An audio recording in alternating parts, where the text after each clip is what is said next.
ka foli belebeleba di aw ma aw minnu bɛ aw ka danaya da anw kan walasa aw ka se ka kunnafoniw dogodogo ɲɛ faamu ka sababu kɛ kunnafoniw dili o tɛ kunnafoni dama ye nka dogodogo ɲɛ dɔw bɛ kunnafoniw na n'i ye olu sɔrɔ o bɛ kɛ sababu ye i bɛ faamuyaliba sɔrɔ kunnafoniw na o de la jɛmukan kɛrɛnkɛrɛnnen sigira Renouveau Télévision walima groupe Renouveau ɲɛmaayaso fɛ jɛmukan min n'a tɔgɔ dara ko 7/7 ale bɛ kunnafonidilaw de wele ka na dɔgɔkun kɔnɔ koba minnu kɛra u kana kana walawalali kɛ o ko ninnu kan o de la dɔgɔkun o dɔgɔkun an bɛ kobaw ta k'olu da tabali kan ka se k'o kuma battere an ni ɲɔgɔn cɛ an bɛɛ lajɛlen b'a dɔn k'a fɔ nin dɔgɔkun in kɔnɔ min ni o madara ka tɛmɛ kuma bɛɛ lajɛlen kan o ye k'a fɔ l'armée ye baara kologirin dɔ kɛ mura yan fan fɛ n'o yɛrɛ bɛ jene cercle kɔnɔ a kuma cayara kosɛbɛ k'a sababu kɛ jalaki binna ko bin de kɛra dugulamɔgɔw kan an bɛna an nɛn don ani ɲɔgɔn cɛ k'a bu n'a kolo bɔ ɲɔgɔn na n'an bɔra yen nɔ UEMOA kiiribulon o y'a laɲini k'a fɔ ko min ye Mali ka ɲangini minnu ni olu binna Mali ka UEMOA yɛrɛ tɔgɔ la ko k'olu ɲɔngiri fɔlɔ yanni a ko ka jateminɛ ji ɲɛma jɔlen na nka o kuma fɔ ani bi cɛ taama mɛnɛ sisimabɔ mun na an bɛna hakilina miiri kɛ o fɛnɛ kan n'an bɔra yen nɔ kurantigɛ min ni o kɛlen don dagaba wuli ye Bamakɔ ani Mali fan caman fɛ an bɛ se ka faamuyali jumɛn sɔrɔ a la yalima nin ko in yɛrɛ tere de don wa an bɛna hakilina miiri a ka sababu kɛ san caman nin ko kelen in bɛ yen nɔ wa fura tɛ sɔrɔ a la fura tɛ sɔrɔ a la kun jumɛn na ani fɛnɛ ni an ka kunnafonidilaw hakilina ye jumɛn ye minnu bɛ se ka kɛ fura ye n'o bɛ nin bana in furakɛ bana min n'a ye san caman sɔrɔ an bɛna an nɛn don ni ɲɔgɔn cɛ an ka maa welelenw sɔgɔmada in na Jankina Jara ka bɔ Peace FM na Jankina i ni ɲankuma Isa i ni sɔgɔma k'i fo baga ni lamɛnnikɛla bɛɛ lajɛlen fo barokɛɲɔgɔn minnu bɛ yan ka tila ka foli di u bɛɛ ma n bɛ n kɔrɔkɛ Umar Mariko fo e bɛ baara kɛ Peace FM la o ye ale ka radio ye an bɛ a yɛrɛ fo sɔgɔmada in na Sori Ibrahim Diallo Sori i ni ɲankuma kaba n b'i fo an jɛɲɔgɔn fɛn fɛn bɛ plateau kan k'u bɛɛ lajɛlen fo Jankine Basaro ni Dawuda minnu bɛ filɛli la ani minnu bɛ lamɛnni na k'u bɛɛ lajɛlen fo Mali kɔnɔ Mali kɔ kan ka dugawu kɛ jamana ye Ala ka an bɔ ni gɛlɛya in kɔnɔ sunkalo a kuncɛ ko ɲuman a n'a musaka Ala ka nɔgɔya silamɛ bɛɛ lajɛlen amina ya rabi Ala ka an bɛɛ sababu ma amina ya rabi Basaro Aidara ka bɔ Amapula Basaro i ni ɲankuma Isa ni sɔgɔma an bɛ foli lase ma ka foli lase an barokɛɲɔgɔn bɛɛ lajɛlen min plateau sanfɛ an ka technicien ni radio ɲɛmaayaso Isa an bɛ nin bɛɛ lajɛlen fo ka foli kɛrɛnkɛrɛnnen Isa a bɛ an lamɛnbagaw n'an filɛbagaw yɔrɔ ka d'a kan an ni waati in na sunjawuli ma nɔgɔn a ma nɔgɔn dɛ i yɛrɛ ɲɛfunu na la dogolen bɛ fɛn kɔfɛ donc an bɛ foli an filɛbagaw ma Isa u ka cɛsiri la ka d'a kan anw tɛ nafa tɛna ba tɛna ye anw na ni mɔgɔ tɛ sɔrɔ o fɛ yen minnu m'u si ta an lamɛn donc lamɛnni bɛ danaya dɔ ko fɔ an bɛ dugawu kɛ hali bi Ala ka danaya sinsin an ni ɲɔgɔn cɛ ka dugawu kɛ hali bi Ala ka jamana basigi amina ya rabi jamana basigi ka nɔgɔyaba don jamana ko la sɔgɔlen kɔnɔ amina ya rabi Dawuda Kamate ye kunnafonidila ye Dawuda i ni ɲankuma kaba i ni ɲankuma an bɛ fɛn o fɛn bɛ plateau kan yan sisan an b'u bɛɛ fo ani mɔgɔ fɛn o fɛn m'an lamɛnna ani mun m'an lajɛla nin waati in na an bɛ bɛɛ lajɛlen fo a diyara u ye Ala ka sunkalo tɛmɛko ɲuman di bɛɛ lajɛlen ma ayiwa an bɛ foliba di aw kelen-kelenna bɛɛ lajɛlen ma ka sɔn ka na baro kɛ anw fɛ an y'a fɔ k'a fɔ ko an ka bakurubaw ye bakuruba fɔlɔ ye mankan min ni o wulila an bɛ se k'a fɔ ko kiri ni wɔyɔ k'a sababu kɛ jamana finitigilakaw olu ye baara kologirinba dɔ kɛ Jɛnɛ mara la kɛrɛnkɛrɛnnenya la Mura Sori Ibrahim Diallo mun dɔnnen don Mura ko kan ka sababu kɛ a kuma cayara version caman b'a la hali n'o y'a sɔrɔ armée yɛrɛ ye communiqué kɛ ka ɲɛfɔli kɛ e bɛ mun dɔn Mura ko la dakuruɲɛ damadɔ na kaba dakura damadɔ ni ko tɛ an b'a kɛ ten sinon caman bɛ an bolo Mura kan parce que ni ko Mura a bɛ ne hakili jigin Mali yɔrɔ dɔ la yɔrɔ min wagati jan an bɛ se k'a fɔ san caman Mali armée sen ma su a yɔrɔ la kuma tɛ a administration ma o dugu ni wagati kofɔlen na an y'a ye armée fɛrɛ caman sigi sen kan degun min bɛ population kan ka essayer ka degun in ka ta ka bɔ yen armée ka se kɛnɛ kɔnɔ jamana ka segin jamana kɔnɔdenw ma n'o ye Mura ye fɛrɛw sigira sen kan an ka lakana tigilamɔgɔw fɛ sɔrɔsiw fɛrɛ min ni a sɔrɔla kunnafoni sababu la ani minan sababu na ani an ka lakana tigilamɔgɔw yɛrɛ ka wulikajɔ ani dusukolo min b'u la o de kɛra sababu ye an ye Mura kibaruya sɔrɔ k'a fɔ dɔgɔkun tɛmɛnen kɔnɔ sɔrɔsi an ka Mali golomasiri tabaw u sera ka terroriste ma 200 ani ma 3 ko bonani na ka ma 50 ni ma 1 minɛ ka moto 200 ani kɔ k'o bɔ baara la k'o bɛɛ lajɛlen k'o filenkolon ci k'o dagakolon ci kaba armée bɔra n'o ye a ka kunnafoni diso ye DIRPA ka ɲɛfɔli kɛ état-major général des armées ka yamaruya kɔnɔ min kɛra opération yɛrɛ kɛra cogo min minɛn minnu sera ka fara ɲɔgɔn kan Mali armée fɛ ka kɛlɛ kɛ ani maa minnu bɛ yen i ka faamuya bala ni dugu yɛrɛ minɛlen olu la bɔra cogo min ani baara in kɛra cogo min ka ɲɛfɔli kɛ o kan ne hakili la an filɛ yɔrɔ min bi Maliyɛn bɛɛ b'a kalama diɲɛ b'a kalama min kɛra min dugunen don ni o bɛ ka kɛ ŋunuŋunu kuma ye kaba an ka dɔn Mali ye jamana kelen de ye kɛlɛ kelen bɛ yen u b'a fɛ ka min sɔri an kunna ka min sɔri murakoko la ni o tɛ an fɛ yan n'o ye siya kɛlɛ ye an bɛna tila ka se o ma sisan an b'a la an bɛ tour de table kɛ min dɔnnen don bɛɛ n'i ka kunnafoni sɔrɔ yɔrɔ don ani mɔgɔw bɛ ɲɔgɔn dafa Jangina i bɛ mun dɔn murako kan bon sur ye mun fɔ n bɛ damadɔni far'o kan ka kɛɲɛ ni kibaruya minnu bɛ anw bolo i b'a jateminɛ bi bi in na Mali wolomasiri taabolo n'o ye armée ani jamanaden dɔw cɛ danaya bɛ ka sabati o danaya bɛ ka sabati cogo min na o bɛ sabati la armée u ka wulikajɔ sababuya la bon wulikajɔ ninnu nɔ kan u y'a yɛrɛ k'a fɔ kibaruya dɔw bɛ u y'olu sɔrɔ k'a fɔ ko Mura ye yɔrɔ ye yɔrɔ min ni Banmanju daga yɔrɔ dɔ a bɛ wagati jan bɔ wagati jan min kɔnɔna la ni Mali wolomasiri taabolo fo ka taa se hali an dɛmɛbaga jɛkulu ma MINUSMA fara Barikani kan ninnu si ka wulikajɔ tun tɛ se yɔrɔ kofɔlen in na ça veut dire que population minnu tun bɛ a yɔrɔ la wagati ni maa bɛ se k'a jigiya k'a fɔ u tun tolen don u yɛrɛma bila k'u jɔnya sabula u tun bɛ Banmanju ka Banmanjia wale o daga de kɔnɔna la bon an ye kibaruya sɔrɔ k'a fɔ Banmanju bɛ wagati min i ko sisan yɔrɔ min bɛ k'a fɔ bibi in na yɛrɛ k'a fɔ ko u y'u ɲaga da yɔrɔ yɛrɛ o ye Mura kɔnɔna ye sabula n'i ye Mali armée ta u ka opération min bɛ sen n'u ko ko kɛlɛtigi k'u ka wulikajɔ bɛnnen don ka yaala Banmanji bɛ yɔrɔ yɔrɔ ka se ka dankari la donc o de nɔ kan kibaruya sɔrɔla k'a fɔ ninnu bɛna ɲɔgɔn kunbɛn kɛ Mura donc ɲɔgɔn kunbɛn in sen de fɛ i b'a ye k'a fɔ Banmanji caman ye ɲɔgɔn sɔrɔ yen ka kɛɲɛ ni wolomasiri tabaw ka kunnafoni ye ani maa wɛrɛ minnu bɛ dugu kɔnɔna la bi bi in na n'olu bɛ fɛ ka bɔ jɔnya in na ani Mali armée yɛrɛ ka kunnafoni di sira wɛrɛw olu bɛɛ ka ɲininiw kɔnɔna la yirara k'a fɔ tiɲɛ ni tiɲɛ yɛrɛ la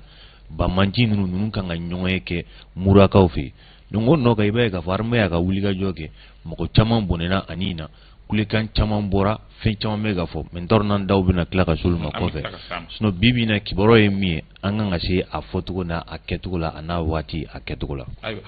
Basalo faranga b'i bolo ka fara kunnafoni minnu ni olu sɔrɔla wa. non Isayi a kan ka faamu dɔrɔn k'a fɔ ko Mura ye yɔrɔ ye localité min n'a ka surun Mauritanie frontière la kosɛbɛ Isa o kɔfɛ i b'a dɔn a bɛ waati damadɔ bɔ minnu y'an ka finilatigikaw olu ka ɲɛmaayaso dɔgɔkun u bɛ communiqué kɛ k'u ka dɔgɔkun bilan fɔ Mura situation yɛrɛ fanba sɔrɔla communiqué dɔ de senfɛ parce que an ka état-major mɔgɔw u ye communiqué kɛ k'a yira k'u ye opération de kɛ Mura opération min senfɛ maa 203 ni tora la jugu ko ka côté la u ye maa 51 ɲɔgɔnna minɛ ka se bolofɛn minnu tiɲɛna donc je crois que o communiqué in la mankan commencera ka furu commencera ka bɔ ŋunuŋunukan bɔra parce que ɲininkali tun bɛ mɔgɔ ye jumɛn de suspecté c'est-à-dire 203 d'abord la première des choses chiffre de cayara mɔgɔ ɲɛkɔrɔ je crois chiffre cayara kosɛbɛ mɔgɔ ɲɛkɔrɔ mɔgɔ 203 sugudura fɛnɛ fɛ parce que opération in daminɛna je crois que sugudura senfɛ parce que Mura zone min fɛnɛ don i b'a jateminɛ a dilanfɛ dugu caman bɛ yen ka dɔgɔjɔ baaraw bɛ kɛ a zone na surtout sunkalo makɔnɔ an kun b'o période de la donc mɔgɔ bɛna souvent kana musaka ɲini na musaka ɲini senfɛ i bɛna n'i ka feere fɛn ɲɛ k'o feere mɔgɔ min na i b'o san ka taa ni ka taa donc voilà pourquoi interrogation caman bɔra ko in na parce que dans un premier temps armée ka communiqué min kɛra n'i y'a ye i tun b'a lajɛ armée yɛrɛ ka an ka finitigiw ka yɔrɔ la u tun ma kuma u yɛrɛ ka maa hakɛ min an ka finitigi min tora la u kuma fɔ donc o de an ka chef d'état-major ka communication senfɛ je crois chef d'état-major an ka Jabarasoba la a ye o information di pour montrer que c'est vrai olu m'o fɔ parce que kɛlɛ fɛn n'a fɛɛrɛw don kɛlɛ fɛɛrɛ la ni min ye dimi no jugu la yɔrɔ min na je crois que kuma fan bɛɛ boli o de kan mais e yɛrɛ ye gɛlɛya minnu sɔrɔ kuma caman il va être me colla kada ka beba ni ki ga sebaya so mais je crois que peut-être que au début na no gunduna kuma na ne ka famia la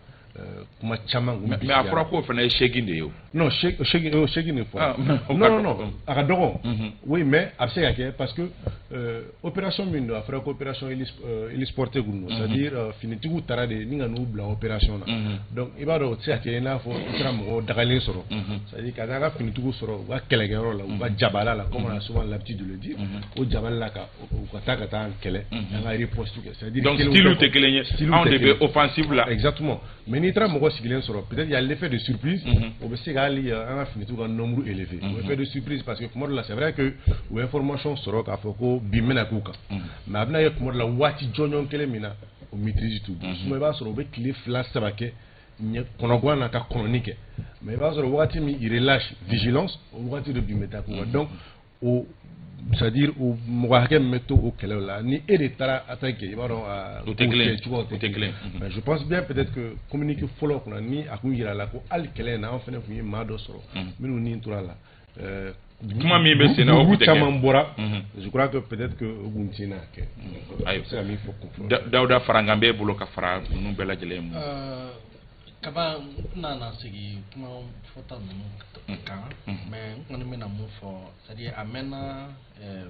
bamachi nu be dadi ke anga finitigo la be ta attaquer de façon sporadique be attaquer aller en devoir à kalama be se plus chama kera ayra kuma to ka anga armée jalaki ka foko mais muna ou ta attaquer anti riposter anti offensive ke foi maintenant aujourd'hui Dieu merci armée minansoro armée chewsoro bibina mumba to bamachin be yoro butu yoro yini donc je crois que ça c'est quand même une grosse victoire de notre armée aujourd'hui afin de anga féliciter guerre là il y a jamais de guerre propre pour famille aïe guerre là guerre jelenti ka foko guerre saniale ita soro bi kan marfatigu dron faka kamal at mandolama ate ta au fait mais guerre de dos c'est sur le terrain, c'est le terrain qui commande en général. Donc je crois que l'armée a riposté à la mesure des informations non seulement qu'ils ont reçues, mais oui, attaquer là en fonction de ceux-là qui étaient en face. Mais n'y a fait, nous le cas force de frappe au fana de Djatemene. Ka dadiri fana ko la je crois que mouye mo toro ko sobe basaro ya fosisa oui jama mu fagara vraiment ayra si ko maskini ka foko angar mi keme flani saba ka be se ka terroriste keme flani saba faga yoroni kelena fin da opération kelena vraiment ode mo dabale pas je crois que ode nanani ni kuma chama amga do ba ere kono organisation chama be no kafara ali mali yere politique moko nyem ko do ko olu ya jalaki bi ko civilu de fura jalan fakara e bo fam chogodi bon ne bo fam ya muna en réalité bibina beba ni kika keleke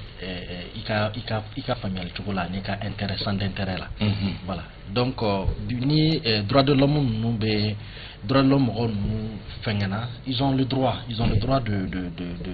ka manifester ka foko munkera amake kanya iba soro ou bina civiluka mais ni be enquête de bese kan be waya donc ni famu iko ko guerre propreté e be afamu ka fo a kemefla ani sabala amana ke chugo chuka abise ka ke nunu nga puma itinye mo damaro nu mbala munu e civili abise ka ke je ne confirme pas mais abise ka ke parce que qu'elle est c'est le terrain qui commande Kama. Voilà, le terrain est toujours la meilleure façon de pouvoir trouver une solution ou du moins une meilleure compréhension à cette opération là. Donc nous te sais comment dirais-je civil ou fagara effectivement, mais toujours est-il qu'il n'y a jamais de guerre propre. Voilà, il n'y a jamais de guerre propre. Sori Ibrahim Diallo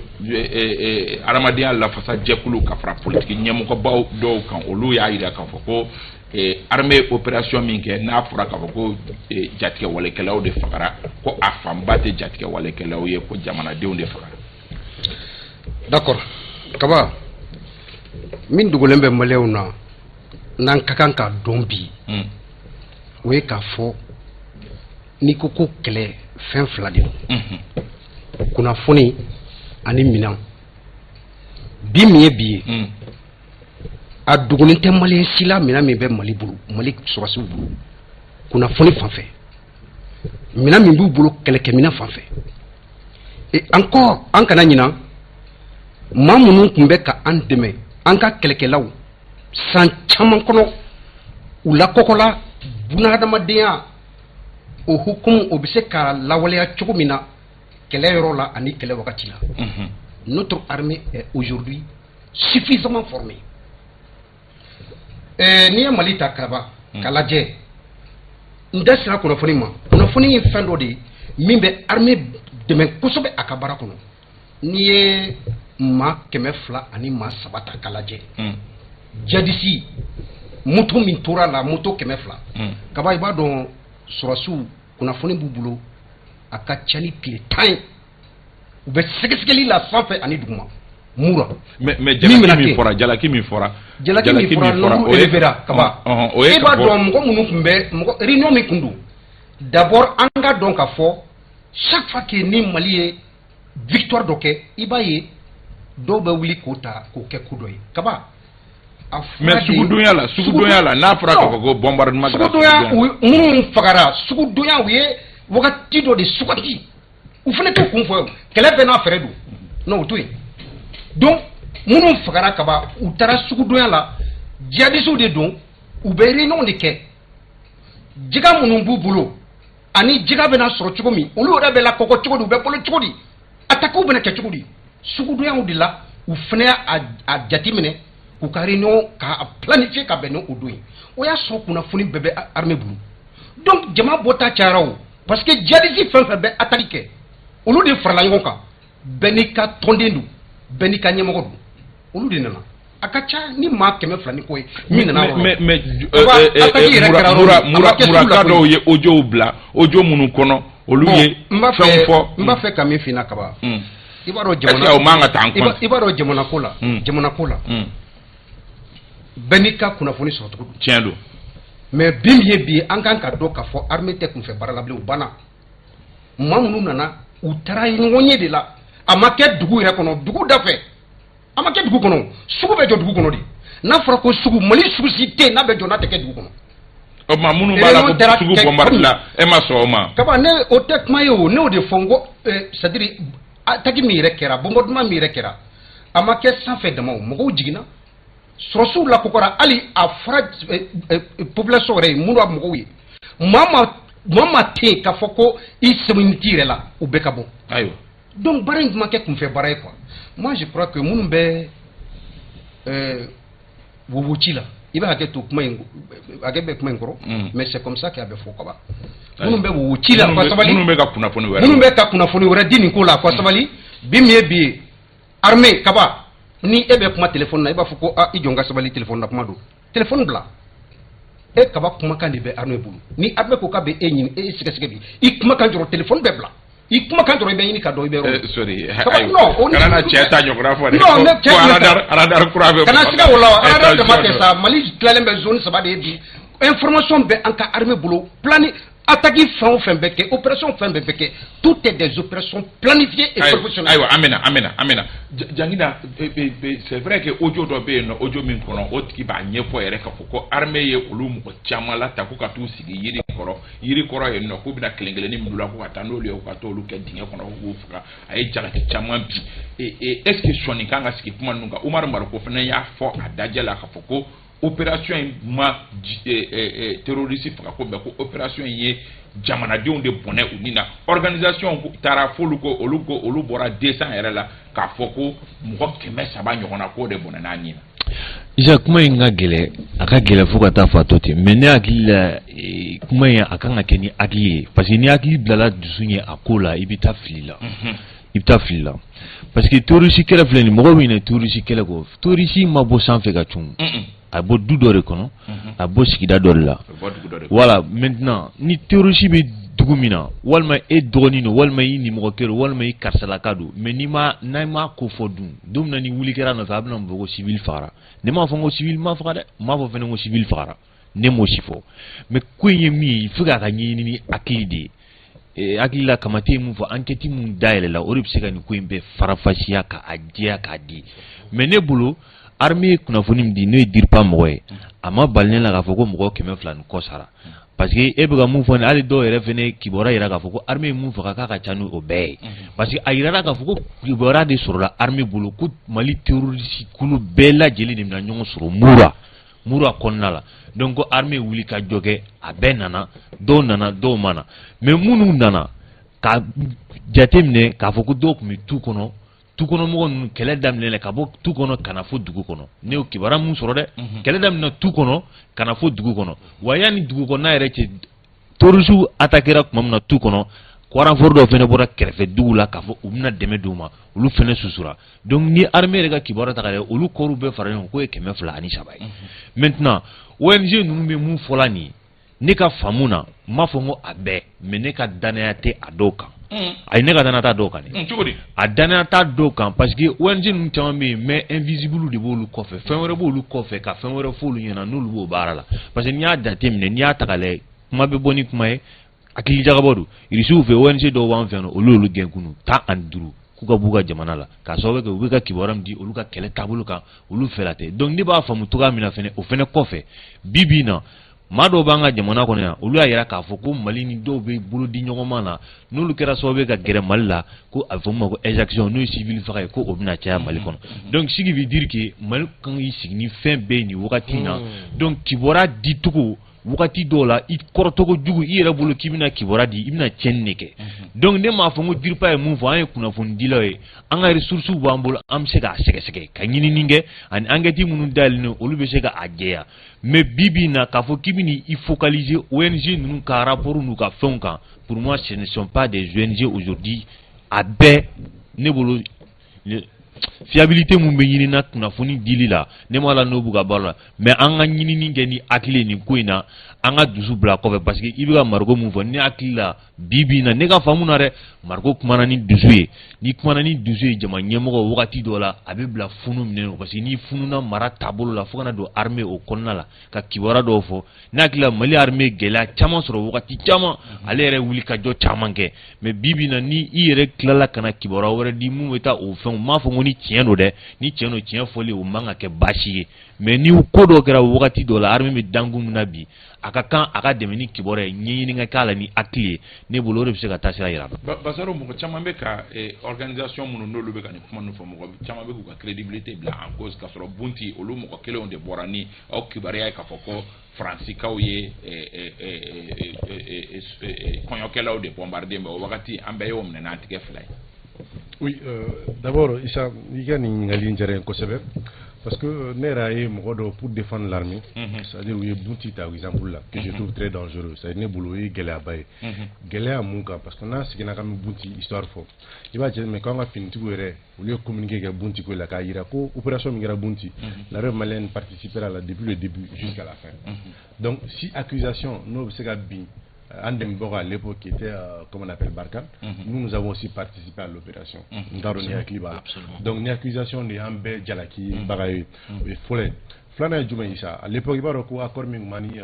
comment on appelle, Francis Tchao, à Ougatula, où il y a une réalisation féminine qui est en Jamara Kono, nous avons fini de faire. On est à Djalaki Tabaoui. Donc, au Kola, nega famille à l'arrêt. Malien amanga son bi kambe moura expliquer ni bunti je crois que faut-il grave de la communication là où il ne faudra pas rentrer sur ce terrain au jeu. Maintenant,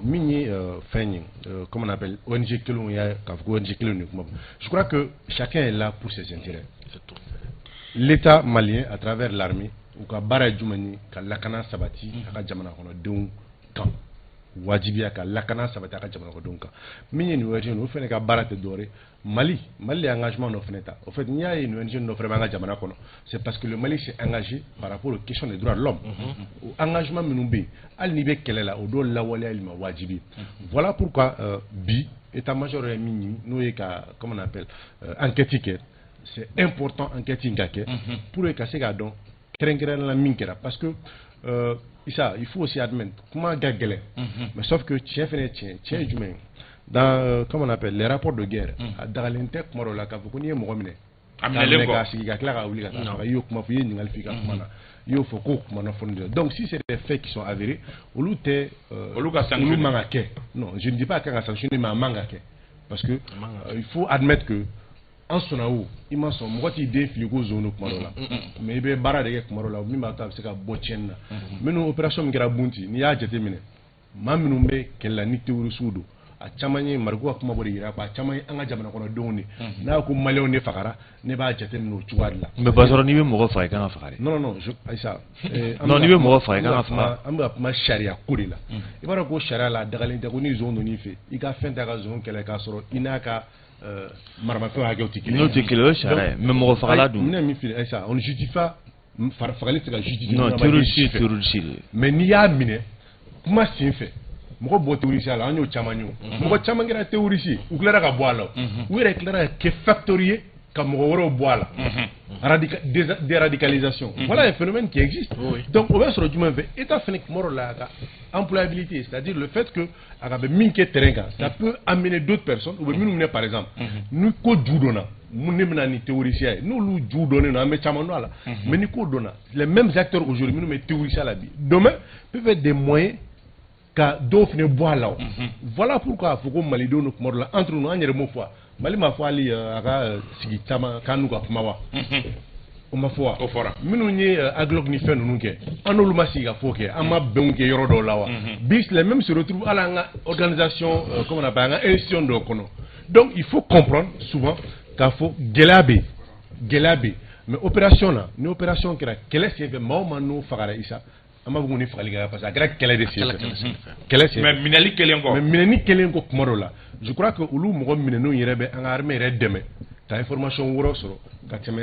fagali kan je suppose quoi maintenant n bɛ fɛ ka pression kelen min je crois que ko ninnu bɛɛ kɛra parce que i y'a fɔ ko bombardement senfɛ moi ne hakili la min fɔra o échange de tirs de kɛra mais bombardement ma kɛ parce que bombardement fana olu dégâts fana ka bon. Je pense pas que bombardement kɛra fɔra échanger tirs de kɛra parce que c'est des troupes aéroportées n'u jiginna marifa ciw de kɛra u ni ɲɔgɔn cɛ mais bombardement ne m'o mɛn bɛɛ n'i ka kunnafoni ta yɔrɔ n'a di yɔrɔ don. ayiwa dɔ fana ye ɲininkali kɛ a na ko Mauritaniikaw bɛ sugu in fréquenter kojugu ko an ma Mauritaniika kibaruya foyi mɛn k'a fɔ ko ale ka dɔgɔden dɔ bɔra Mauritanie ka na ko o ni tora ko la k'a sɔrɔ gɛlɛya bɛ o ko la kosɛbɛ tile filanin na Mauritaniikaw ka mɔgɔ hali mɔgɔ kelen ni mana to Mali la u b'a kɛ mankan caman ye ko nka ko Mauritanie kibaruya foyi ma sɔrɔ bi mun kan ka kɛ walasa ka nin ko in élucider a ka dɔn min kɛra tigitigi parce que MINUSMA fana bɛ ka pression wuli ko f'a ka enquête kɛ tribunal militaire fana ye a dayɛlɛ an kan ka jumɛn ta a fila la an yɛrɛ ka enquête kɛ walima an ka sɔn a ka di MINUSMA ma MINUSMA k'a baara kɛ ka sababu kɛ Basaro ko k'an kana Bunti fɔ Bunti t'a la MINUSMA de y'o fana enquête kɛ. Non, aujourd'hui moi je crois que déjà nous an ka armée o ye brèche dayɛlɛ ka ban dès l'instant où ils ont ouvert une enquête à travers le tribunal militaire o de kan ka kɛ o. Ka MINUSMA ta in to yen. Non, MINUSMA ta in moi je crois que o ye ko wɛrɛ ɲinina de ye o MINUSMA ta ye ko wɛrɛ ɲinina de ye o an yɛrɛ bɛ se ka an ka enquête kɛ o on a des hommes fiables le tribunal militaire parce que o y'an yɛrɛ ka ko de ye moi je o ye ne ka faamuyali ye dɛ o ye an yɛrɛ ka ko de ye. Mais est-ce que o la baara bɛna kɛ ka ɲɛ. Maintenant mun bɛ se ka kɛ peut-être à la limite on peut adjoindre certains experts de la MINUSMA à l'enquête. O bɛ se ka kɛ k'u fara an ka mɔgɔ kan mais ka leadership di MINUSMA ma non moi je suis pas pour ça. Sori Ibrahim Diallo MINUSMA ou bien an yɛrɛ. Ka bɔ an ka précision dɔ di yan an ka yɔrɔnin jaabi quoi. Terroristes de fagara maliyɛn ma faga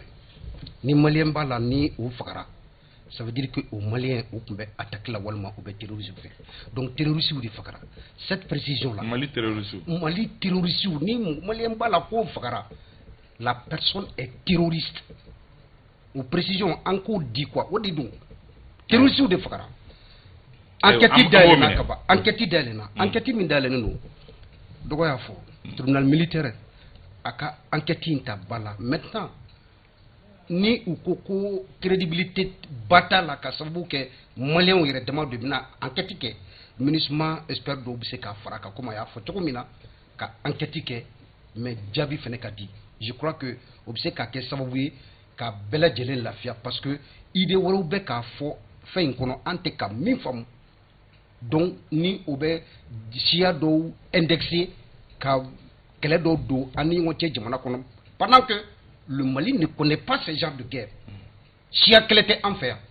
mais kunnafoniw bɛ kana cogo min na i b'a fɔ k'a fɔ siya dɔw de bɛ ka siya dɔw faga alors que n'i ye jateminɛ kɛ fila minnu indexelen don fila duguw de don et puis minnu bɛ ka faga olu yɛrɛ fana fila de mais o mun kibaruya f'u ye donc u ka enquête ta bala tribunal militaire y'a fɔ kɛ cogo min na l'enquête est ouverte et on espère quand même suite dɔ ka sɔrɔ a enquête la même s'il faut peut-être adjoindre comme il a si bien dit des experts de la MINUSMA pour que ni communauté internationale b'a fɛ ka crédibilité min accorder à rapport là ou ka accorder là on va continuer pour plus de crédibilité est-ce que ni a dira MINUSMA ma an b'a dɔn k'an jabajalen don an t'a di MINUSMA ma bon ni i b'a kalama quoi yani n ka o fɔ n bɛ yɔrɔnin dɔ fɔ ye parce que ne hakili la don o DIRPA ɲɛma Sulemani Danbele a ye kuma min fɔ a y'a jira k'a fɔ ko avion wulila sanfɛ minnu nana k'u bɛna dɛmɛ don Banmantu ma k'u ye susuli kɛ ne hakili la o fɔra ne hakili la fɔra oui mais avion ka susuli bɛɛ tɛ bombardement voilà maintenant faut préciser avion ka susuli bɛɛ tɛ bombardement ah ça parce que fɛn kuma o kumaw ka ca quoi a kumaw ka ca voilà ni avion Sulemani yɛrɛ y'o fɔ ko kɔfɛ ko renfort Bamako ci renfort voilà i b'a dɔn ko avion ma bolo tɛ sa avion ka kɛlɛ susuli tɛ sa président min avion ma bolo sa u bɛ kisɛ ci ne ye faamu u bɛ kisɛ ci non bombardement ye bombe fili de mais n'a fɔra ko frappe ye jumɛn kelen non o kisɛ ci de o ye kisɛ ci de ye voilà maintenant frappe tɛ kisɛ ci ya maintenant tu kɔnɔ mun kɛra o jumɛn mun kɛra tu kɔnɔ c'est quoi ne bɛ mɔgɔw b'o kibaruya de la parce que voilà kɛlɛ kɛra tu kɔnɔ kɛlɛ min kɛra kɛlɛ sɔrɔla jumɛn de fɛ d'après toujours Sulemani c'est quand l'armée a fait comme on appelle des opérations hélisportives c'est-à-dire voilà opération aéroterrestre exactement force spéciale ka jigini voilà ils ont été accueillis avec des balles et l'armée a répondu voilà systématiquement kungokɔnɔna la kɛlɛ yɛrɛ bɛɛ de wulila kɛlɛ wulila nin en répondant isa répondre ma kɛ ni bombardement ye o répondre kɛra ni tir c'est des tirs c'est des échanges de tirs ne ka faamuya en tout cas bɛɛ n'i ka voilà o bɛɛ n'i ka faamuya de parce que voilà mun kɛra kungo kɔnɔ o kungo kɔnɔ kuma de parce que ne hakili la voilà kungo kɔnɔna kuma bɛɛ tɛ fɔ quoi parce que ni kɛlɛ an kana o la n yɛrɛ y'a fɔ ko nin kuma in bɛɛ tɛ se ka fɔ parce que bɛɛ n'i ka voilà maintenant minnu bɛ k'a fɔ bibi na ko ONG minnu bɛ walima an yɛrɛ ne bolo Mali bɛ cogo min na bi Mali ka ba don a yɛrɛ t'a la parce que n tɛna fɛn wɛrɛ fɔ n'i y'a jateminɛ wagati dɔw bɛ na kɛ mɔgɔ minnu bɛ fanga la bi n'an m'an kɔlɔsi ni nin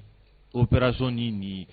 fɛn ninnu taara to ninnu bolo k'u k'a kɛ mɔgɔ minnu bɛ fanga la bi u bɔlen kɔ bɛ fanga la bi ni mɔgɔ kelen de bɛna ɲini tuguni diɲɛma ka wuli kɔ donc maintenant a bɛ cogo min na bi Mali yɛrɛ justice ka wuli k'i jɔ u k'u ka enquête kɛ k'a jaabi di bɛɛ ma a ka diya bɛɛ ma mais n'a tora ONG ni MINUSMA ninnu bolo dɔw minnu tɛ bi minnu bɛ fanga la n'u bɔra yen u bɛ tila ka diɲɛ wuli u kama CPI n'a ɲɔgɔnnaw k'a fɔ k'a ye ninnu minɛ ka d'an ma sinon n'aw tɛ jɛ diɲɛ kɔnɔ foyi la donc moi pour moi simplement u ni Mali justice ka baara kɛ c'est clair. Ça pour plus de crédibilité. Non, Issa, ne ka hakilina fɔlɔ n y'o de fɔ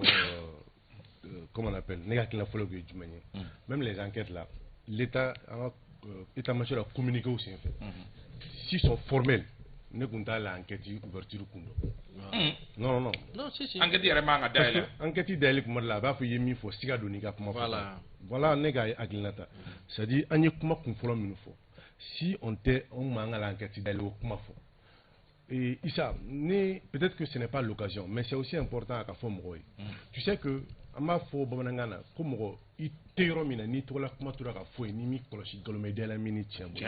je crois que an ye média minnu gɛn wagati tɛmɛnen na Issa i b'a dɔn k'a kɔlɔlɔ dɔ ye nin ye hali bi yan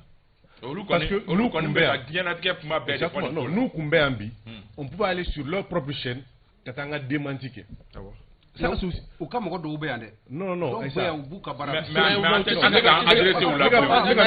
la n bɛ se ka min fɔ Sori hali ni u ka mɔgɔw gɛn u ka mɔgɔ minnu bɛ yan ça les empêche pas de parler de toi c'est clair c'est hali ni u ka mɔgɔw bɛɛ gɛn u t'a to k'u tɛ tɔgɔla kuma fɔ ils vont toujours parler de toi i bɛ yen o i tɛ yen o u b'i tɔgɔ fɔ e sɔnn'o ma i kana sɔn i sɔnna i ma sɔn u b'i tɔgɔ fɔ donc n'i bɛ yen i yɛrɛ b'i défend i tɔgɔ fɔ yɔrɔ la mais n'i tɛ yen n'a fɔra e b'i défend plateau wɛrɛw de kan c'est vrai qu'en t'es au plateau là, mais sauf que quand tu défends où il y a un c'est encore plus crédible. D'autant plus qu'un mot au final. Moi j'ai vu des Noussa, comme on appelle le ministre des Affaires étrangères ou Chama, ils étaient sur leur propre plateau, où on a direct tout là. Où tu as plateau je crois que c'était aussi important. Mais le fait qu'ils ne sont pas là, ils sont en train de parler de nous. Nous répondons en média et nous savons qu'un média envergure, nous avons média envergure technique. Ils sont immenses. Tiens, ça. Envergure technique. Exactement. Avant, par exemple, chef d'état-major qui a présenté à Grato candidat, mais envergure technique. Voilà pourquoi, qui va regarder mais va tu crèves pour y casser à la côte voilà pourquoi. Maintenant, l'enquête n'était pas nécessaire. Moi, c'était mon point de vue. L'État, et puis même l'état-major ne veut même pas répondre. Parce que comment Guélamia, ça n'est connu. Et il faut. Ne doit pas avoir des frères de c'est clair. C'est clair en fait. Parce que Bébé Nani, c'est comme on appelle preuve contre preuve. Au redo quoi. Mais n'est qu'il faut. Et qu'il faut, n'est mais Jabi. Ni comment un chien qui est chien flané qui est Jabi dans les Donala. Voilà aussi c'est bien. C'est-à-dire, il n'est pas toujours appelé à répondre à tout. Peut-être le gouvernement, je pense, pouvait réagir souvent, mais discrètement. Moi, oui, parce que depuis semaine terminée, au moment où on veut Jamana Bané, autorisation du ministre Kabarake, c'est vrai que au final, il y a mais ni mot répond, il y a pas région, ni mot répond, au bord d'Ablao. On est de quoi, en fait, quand tu mets tu mets un faux numéro, tu es diabolique. Moi, je vais vous dire, ne quel et il dade chien flash chien ça va se remendado ni te fato kumana. Donc voilà un peu ce qui était, mais bon, comme on a dit, et il n'est jamais trop tard, comme l'État a décidé, à travers l'état-major a décidé qu'à enquêter. Donc on attend les résultats quoi. Aïwa ambetanye fe anya e kafo moi cour ka bi dogo kun jante mene ale ayira kafo ko nyangini munu ni olu bina malika moi tokola ni machama ya fo kafo ko nyangini uchuga manya kaso e ka alu utarake yoromi atarake akara mɔgɔw ye jalaki binga mali avocat damadɔnu bɛ olu wulila ka taa a kuru ɲɛkɔrɔ ka taa mali tɔgɔla kuma fɔ yen nɔ wa u ni kunna wolo bɔra yen nɔ k'a sɔrɔ k'a fɔra ko décision suspendira mais o don ni bi cɛ taama mɛnɛ sisima bɔ basaron b'a daminɛ la e b'a faamu cogo di pourquoi sanction suspend o kuma fɔra mais a tɛ ka lawaleya. Je crois que ça me c'est un donné. Il faudra peut-être comprendre que le 9 janvier. Min kɛra réunion ye Accra min senfɛ ni Mali suspend o réunion senfɛ isa ɲɔgɔn ye fila de kɛra ɲɔgɔn ye fɔlɔ UEMOA ɲɛmɔgɔ jamana ɲɛmɔgɔ olu ye ɲɔgɔn ye fɔlɔ jamana segin bon an t'a fɔ segin parce que an kun suspendé on n'a pas pratiquement parti donc olu ye ɲɔgɔn ye fɔlɔ ni ye hakili b'a la sa o ɲɔgɔn ye senfɛ kunnafoni dira a ma fɔlɔ ko l'UEMOA a pris des sanctions sévères contre le Mali mais o bɛ ka CEDEAO kɔnɔ k'a entériner o kɔfɛ wula fɛ CEDEAO y'a ka ɲɔgɔn ye kɛ ka UEMOA ta fara ta kan pour sanctionner le Mali maintenant min ye cour ka comment on appelle décision ye pour suspendre an ye UEMOA ma ɲɔgɔn ye kɛ fɔlɔ ye. Je crois qu'on devrait appeler l'UEMOA à ce statut là-dessus. Parce qu'on met en base facteur minant pour la levée de ces sanctions grâce à CEDEAO. Et je ne pense pas que CEDEAO a la possibilité UEMOA comment on appelle la clé. Parce que entre les États, là, il y a une question ni et ni ta ne peut trouver quoi là. Mais n'est-ce pas là oui. Et Gela Minta. C'est lui-même seul qui peut prendre la décision qu'il faut qu'elle ait n'a jalakira ka cour fait qu'à la oui. Donc et moi quand la djemake kabi depuis le 9 depuis le 9 janvier lui-même ne s'est plus encore réuni et d'ailleurs depuis Mali la crise d'amener moi et kele minke au grand je pense le 9 parce que moi fenani président nganga ke Burkina président de d'Afrique Burkina Bénin président avec intérim avec la présidentielle que UEMOA voilà. Donc il faudra peut-être que aller les gars UEMOA présent Wele pour statuer sur ce que la Cour a décidé en termes de sursis. Il y a nos procès là, parce que le procès m'a fait la première phase. Maintenant, deuxième phase en principe, parce que comme les avocats l'ont dit, la deuxième phase c'est quoi? C'est que même l'avocat, il y a avocat exactement. Non, Fonte, parce que après la suspension, le sursis de suspension, du moins lever les canards ou boire. Maintenant, au lever ou avec sur la base d'un procès. Mais sauf qu'il faut comprendre que ça, on a Jamana a chité. Comme mais cour minnu kuna que ce soit la cour africaine de justice que ce soit la cour de la CEDEAO kunu ye ɲagati ta ka se a jamana kelen ma k'a b'a lawaleya donc min bɛ ka kɛ tan a man ka bali mɔgɔ la ne hakili b'a la Burkina comme on appelle Côte d'Ivoire histoire là quand l'ancien premier ministre min filɛ nin ye Francis sisan quand il a comme on appelle déposé une plainte contre l'État ivoirien élection laban min tɛmɛna contre Alassane Dramane Ouattara et cour a décidé k'a fɔ k'a jɔ b'a la mais Alassane a décidé ou kɔfɛ conseil ministre k'a yira ko jamana kɔnɔden kelen tɛ se ka wuli k'i bɛ taa cour saisi qui bɛ être contre l'État donc ils ne reconnaîtront pas au fait le verdict de la cour africaine de justice est-ce que tu comprends donc un yɛrɛ bɛ sariya bolo minnu ta n'u bɛ an ka dugu sariyaw sanfɛ i b'a jateminɛ a sariya sen ninnu caman na n'a taara jamana min contrôle la a lawaleyali ye baara ye. Dawuda mɔgɔw y'u bolo ɲɛsin yɔrɔ min k'a fɔ ko an ka jɛkulu ninnu ko seere t'u la est ce que nin tɛ k'o da kɛnɛma ye. oui nin bɛ k'o da kɛnɛmana na mais n bɛna mun fɔ Kaba c'est à dire que an bɛ ka nin ko in ɲini yɔrɔ min na a tɛ sɔrɔ yen. Non, ce n'est pas un problème juridique. Moi, je suis désolé de le dire. Les sanctions. Charia côté. Non, charia côté, ça c'est des sanctions politiques. Ça se règle politiquement. S'il te plaît. C'est des sanctions politiques. Ça n'a rien à voir avec le juridique. Mais les sanctions politiques, à base juridique. Oui, mais, non, mais je suis désolé. Les chefs d'État se sont réunis pour prendre des décisions. C'est des chefs d'État. Et la conférence des chefs d'État, quand elle prend des décisions, bon. Elle se fait au sans faiblir, ni à la tête. Mais alors, lui, baraka charia dans des oui, oui, charia, mais c'est par exemple, les chefs d'État peuvent prendre des décisions, peuvent prendre des décisions sur nos nations, quand bien même que ce n'est même pas prévu par les traités. Parce que quand ça dépend de l'urgence, ça dépend de des circonstances. Mais est-ce que c'est charia, ni chef d'État, vous savez faire d'autres minte charia et franchi qu'on. Mais qu'à faire fla de filles là. Il y a le juridisme et il y a le politique. Kaba. On veut aller gérer ça sur le plan juridique. Non, c'est politique. Gérons ça sur le plan politique. Mais plan politique, est-ce qu'il y a avantage en bolo là? Ah mais Kaba, réunissons les moyens politiques pour résoudre ce problème. Parce que tant qu'on ne va pas sur le plan politique, on ne va pas résoudre ce problème là sur le plan juridique. Antécé, c'est pas possible. Ayo, sorry Ibrahim Diallo. Bon. Il va donner quoi. C'est-à-dire que sur le plan politique, sur le plan juridique, c'est Macron. C'est la France. C'est-à-dire que c'est-à-dire la décision de la CEDEAO de l'UMOA, tout a été planifié par Macron. Macron n'est pas théorie du complot. C'est-à-dire qu'on en veut à ces chefs d'État-là. Parce que décision tête à fait. On en veut à ces institutions juridiques-là. Ce n'est pas ça. Ces deux organisations sous regroupement sous-régional nous Macron la France. C'est pas trop simple. Non, c'est pas trop simple, Kaba. Regarde, et moi, tu as réunion que Accra. Accra n'est pas un pays membre de l'UMOA. Ça, c'est vrai. Ta décision, tu as encore décision illégale, illégitime, Kaba. Eh tiens, on va ça. Maintenant, ni structure B,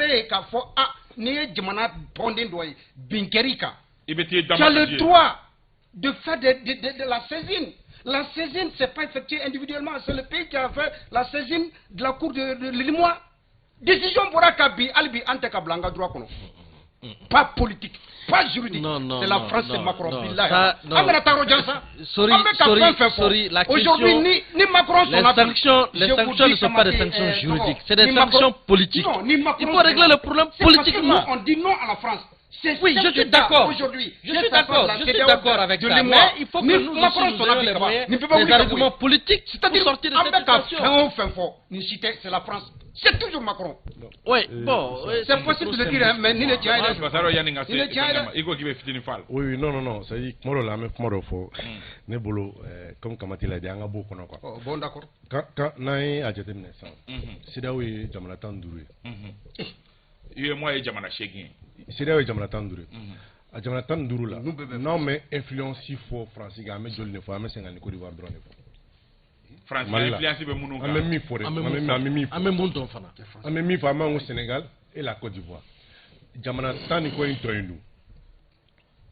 moi je Nigeria Ghana les mots de faux en fait moi j'ai l'habitude de leur faux doye quoi ni France ka influence ku me CEDEAO ka comme on b'a fo cogoya min na ɲa b'a sɔrɔ ECO bilara en place. Ça c'est clair.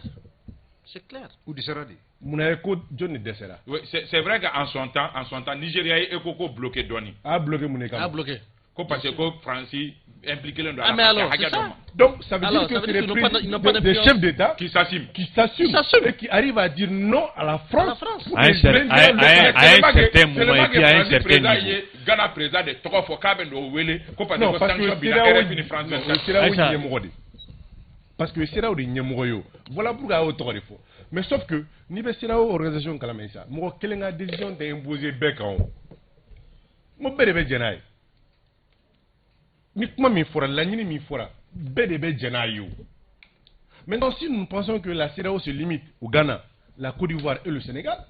je crois que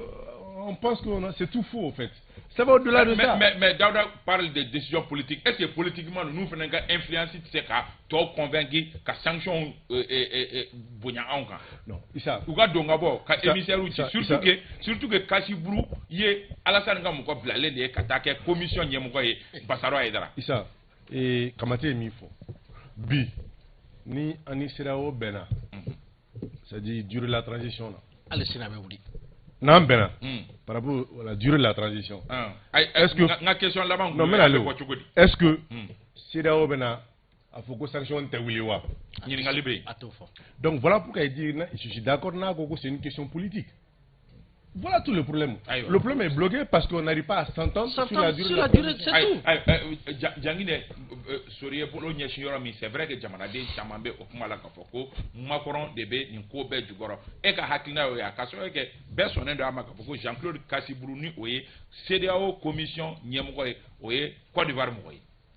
Isa nebe surini kamate nebu flabe rejoint rodola. Kamate moufo. Yé moi ka problème là, décision politique de do. En tant que chef d'état nous m'a oui. Un manche papier là do yema cour de justice là à teta orochi ça c'est très clair mais sur le ga mun fene fo mine orobala son orobala parce que ni ataka la je don temelona yana le 9 janvier rete Florence Parly a fait Dakar Forum s'est fait la CEDEAO va sanctionner le Mali amakia et puis des sanctions sévères a faut ka Dakar a clair la ke et mun fene fo 6 ans Macron ici lento franchi ko RFI ni France 24 datura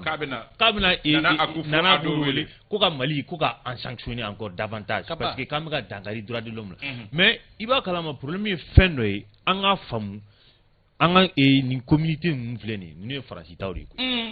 ay France isa basore kumaro fosano ko influence bi en France ga influence di bi ngui anga na nyone parce que ni communauté nous ta kon nous lagué ni France ga barake non ri anga sous région nano ni France ko ko mais sambi oro vlambo ko le na isa ibora muna e ka kuma ina se e ko kuma mbosano boari yake asira ka si niveau jumela asira niveau de la mabla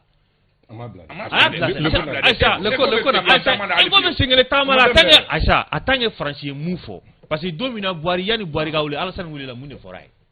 Macron dit qu'il n'est pas d'accord parce que anga réserve d'or nanga fait munu bi abebi c'est pas le garantie mi français et ça français bon c'est pas la tout ni dai kaso e ma bara ereke mais me fanga mun fie anga na so suri ne me mun fo suri ka kuma ro me so kamate tawrma décision politique bala mais suri mun fo il faut voir que mais invisible monsieur là qu'on fait ça c'est la France et puis France bala et puis communauté et puis occidentaux et FNB fait monsieur de okonna la ni mo te so mi parce que e ga takale al conseil do ya kuma vo America ma sadu bora shogel fe ay mun fo ko amena be kam na ye ka amena be ka ba ye amena na be ça veut dire que et puis kuma no be ka fo no kuma ya nga baraka ka mu commission mu sigira Mali na ka kurano ni sidaw mo ka barake Ablaye Diop be mun fo do bora ka fo ku ni sidaw e barake fo ka bere ni akle ikasa ya fo ku be na fo kalo muga akela ko me kunu bora ka na ku buna fu ye krefe kulisi ko na ka me fe ko ka muga ndoma mais good luck be na ni papier ko tan fla amano o ka no ka c'est dire que feno munga grini bamba na dana francima munu be fangana bi ale otishi bi ah bon na dana francima munu be fangala c'est ça min kadaye ko voilà parce que de cadeau est-ce qu'il y a famille mais chef d'état de la CEDEAO non ils sont pas dans cette dynamique l'autre dynamique qu'on a al ça obeka martement niveau dama moi je crois que pour que anga se ka bonne koina parce que kaba anga fait do fonyo ngena malon se ngana no de en se gana de mun y'a fɔ mun m'a fɔ. Parce qu'an bɛ Malikura de nɔfɛ. Voilà. En sɛgɛnnen non. Voilà. Maintenant, moi je pense que autorité an ka autorité fana bɛ se ka jateminɛ au plan politique. Les arguments bɛ yen. Il y a des arguments et il faut pas baisser la garde. Faut pas baisser la garde. Et c'est pour cela que j'ai apprécié beaucoup l'intervention de Job ou qu'a communiqué en demandant comment dirais-je aux différentes organisations vraiment de venir au secours du Mali. C'est très important. Est-ce que tu vois? Ça veut dire qu'on est vraiment dans une dynamique de dialogue. Moi je pense que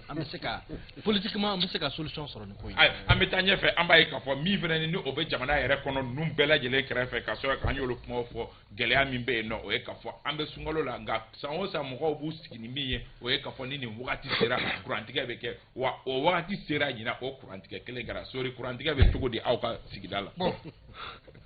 Kaba kurantika je crois que abe sanchamambo ibe fajme ani kurantika be togo nebe mayambugu mais mayambugu projet là ibe sera ko fele non mais mayambugu projet là mais nyaye kurantika anka fanka kuran u y'a essayer ka kumbe mais ko chama nana bali inafo covid ni embargo olu kɛra sababu ye ka gori do ka barala sinon u sigilen tile gɛlɛya min n'u y'a ye ka fɔ kurantiga b'a ka yɔrɔ la o de ye ɲininkali mais fɛrɛw bɛ ka tigɛ kurantiga bɛ cogo di aw ka yɔrɔ la Dawuda tiɲɛna hali kunun kurantiga tiɲɛna a y'an sɛgɛn kosɛbɛ pratiquement je peux dire que hier sur les 24 heures an ye courant mun sɔrɔ a tɛ tɛmɛ 5 heures kan Bassaro Issa Churo de 4 heures de 0 heure kana 5 heures du matin ne ka téléphone ma se ka charger courant na c'est-à-dire tellement courant bɛ tigɛ quoi jangine Isa kurantiga ko ne kɔni bɛ kuma la sinon kuranti ne fɛ pano de bɛ ne fɛ mais tiɲɛ la n'i y'a ta hali baara yɛrɛ la tiɲɛ na baara sɛgɛn parce que baara yɛrɛ arajo yɛrɛ bɔra a place la voilà fɛn ka taa bila fo yɔrɔ wɛrɛ pour que baara bɛ se ka kɛ vraiment aw ka arajo fan fɛ Peace FM non kuranti ayiwa mais ɲininkali bɛ yɔrɔ min sisan fatalité de don wa Dawuda fatalité tɛ mais n bɛna mun f'i ɲɛna un problème sans solution. Il y a une solution, mais on a un problème d'anticipation et de vision. Je crois que en autorité, nous, parce que ça fait, je peux dire que depuis 30 ans,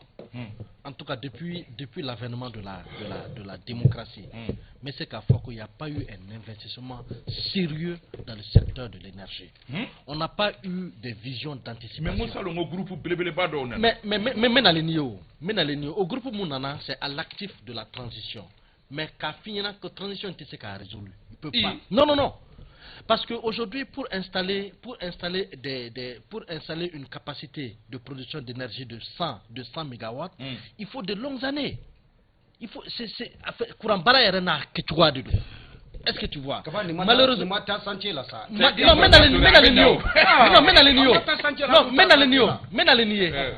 sorry, en fait, en réalité, il y a damné. U y'a daminɛ ka baara dɔw kɛ mais k'a fɔ ko u bɛna a bɛ nin ɲɛnabɔ sisan ko ka courant di mɔgɔ ma mɔgɔ bɛ lafiya sisan o de tɛ se ka kɛ parce que ça prend du temps et c'est un investissement qui est très très lourd. Ayiwa Sori Ibrahim Diallo Kaba je crois que kurantigɛ in transition in a nalen fanga la a ye gɛlɛya fɔlɔfɔlɔ min ye Mali kɔnɔ n'a fɔra k'an ka ɲina la o ye courant ko ye mais a tɛ se ka bɛɛ ɲɛnabɔ groupe électrogène min nana écoute-moi très bien baara daminɛna siti yɔrɔ identifiera aujourd'hui baara bɛɛ yɔrɔ min na c'est exécuté à hauteur de 85%. Kaba fɛn fila dɔrɔn pe de bɛ yen n'u bɛ ka makɔnɔ nin wagati kofɔlen in na o ye câble de ye câble min bɛ bɔ centrale la ka taa sirakɔrɔ yɔrɔ in yɛrɛ la u b'o dɔrɔn pe de makɔnɔ na. C'est pour te dire que Kivu installera, Panou installera, Bara n'a qu'un caquet pour la production des 100 mégawatts. Mais ebe ko mi be fo mɔgɔ bɛ min na o ye courant ye. Mais kaba gɛlɛya fila de nana blocage la n'o ye Covid ni embargo ye. An ka câble filɛ Côte d'Ivoire. Câble filɛ Côte d'Ivoire, câble bloqué bɛ Côte d'Ivoire. On a besoin de ça seulement pour que ces 100 mégawatts là puissent rentrer en production. Est-ce que mɔgɔ b'a dɔn ni embargo fana binnen t'o kan? Mais on est donc, on est quel Sori Ibrahim Diallo Bassaro Aïdara. Non, Issa, je rejoins Kamate Kanako, le Mali manque de vision pour Angola. Non, je suis d'accord avec lui. Parce que, voilà, Issa Meilleur Menabi, comme Djagna Fochouamena, l'État même doit aider, c'est-à-dire que Djamana demain, an ka bɔ an bɛ ka courant baara min kɛ sisan ka b'o la pour aller un peu plus vers le solaire c'est-à-dire ka opportunité di mɔgɔw ma mɔgɔw ka yɛlɛma solaire la sinon Issa sinon an bɛ ka 100 mégawatts min kɛ moyen de communication Issa i b'a dɔn k'a n'a sɔrɔ la a tɛ problème résolu ça va pas résoudre le problème voilà le risque au fait c'est ça au fait on déplace le problème Issa salon ni ɲinan cɛ compteur joli déployer énergie fɛ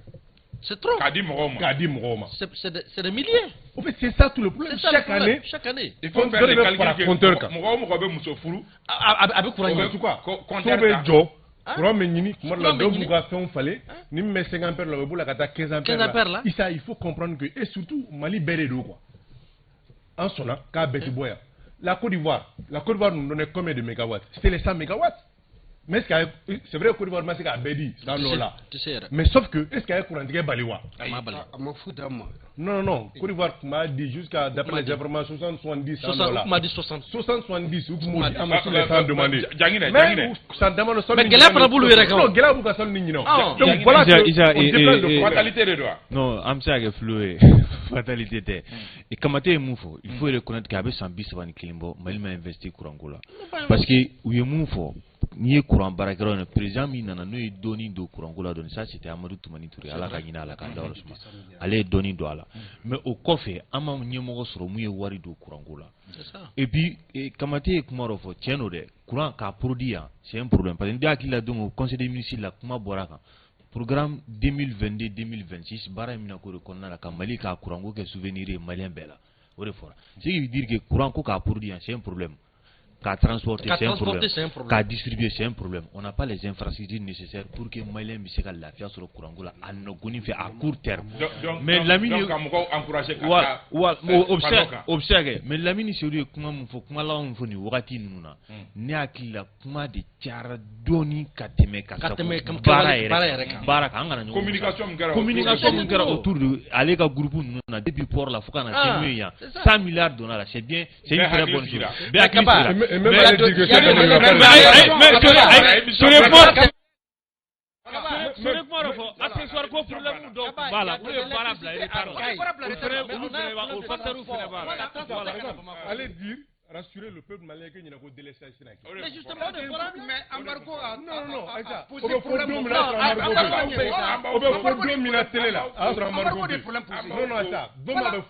il n'y aura pas de délestage cette année ni à la sona. Ka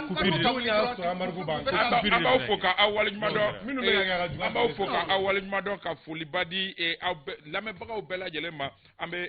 tâche blague ka ɲɛsin Colo national Cheikhna Traoré Colo national balontanna kɔrɔ don ala y'ale ka kalifa minɛ a la a janaja bɛ kɛ dimanche don 16h wagati a yɛrɛ ka denbaya la Tomikɔrɔbugu an bɛ dugawu don kɛ ala ka lahara sɔn suma ye a y'an kɔn kiti mais a y'a ko nɔgɔya an bɛ foli di Mohamed Karambe ma yan fo Orange Mali la ka Alimami Sangata fo yan fo ORTM na Bamusa Sisoko Jokolo Jo radio Benga an b'a fo ka waleɲuman dɔn an bɛ Bakayi Traoré fo IK FM na an bɛ foli di kanubagaw bɛɛ lajɛlen ma a b'a yan fo Segukaw fɛ yen nɔ Yatasayi an b'aw bɛɛ fo Bintu Nafo bolo tun bɛ nɛgɛ karafe la radio fan fɛ Ousmane Togo tun bɛ k'a réaliser ɲɛ bɛ technicien caman b'a la Batoma Kane bɛ yen Fuseni Dawu bɛ yen nɔ Dramane Kone Dak Junior ale bɛ régie d'antenne na an ka maa welelenw tun ye Jakinɛ Jara ka bɔ radio Peace FM na Sori Ibrahim Diallo Basaro Aydara Dawuda Kamati an b'aw bɛɛ lajɛlen fo k'aw waleɲuman dɔn aw k'an bɛn dɔgɔkun wɛrɛ ni jɛmukan kelen in kɛnɛ kan